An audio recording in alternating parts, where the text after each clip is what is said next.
Kung hindi munggo ang ulam nyo kaninang tanghali, bakit? Biyernes is munggo day. So, namiss namin kumain ng munggo. Parang since kasi nung December, panay karne yung kinakain namin. So, this is the first munggo for 2026. Ayan. Simple lang tulutuin. Magigisa ka lang ng bawang sibuyas basta napakuluan mo na yung munggo at malambot na at medyo malagkit na yung sabaw. Ayun, ihahalo mo na lang yun sa ginisa mong bawang at sibuyas. Tapos titimplahan mo at ewan ko kung ako lang pero gusto ko ng sobrang daming dahon-dahon ng munggo ko. So ayan, may dahon niya ng ampalaya at dahon ng malunggay. Ayan, luto na siya.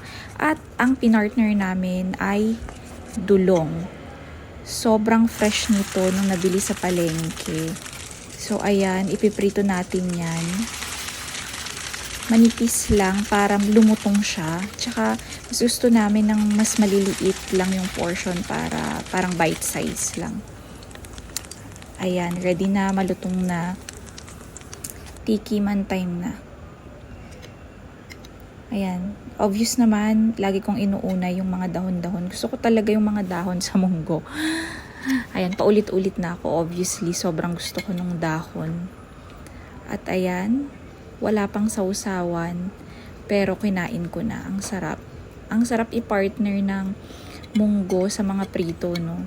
Pritong galunggong, pritong manok, I think pwede chicharon, masarap din. Pero hindi kasi kami naglalagay ng meat dun sa munggo mismo. Gusto namin lagi may partner. Masarap din to sa pritong tokwa. Ayan, so may sausawan na may maraming sibuyas. Ang sarap. Try nyo din to.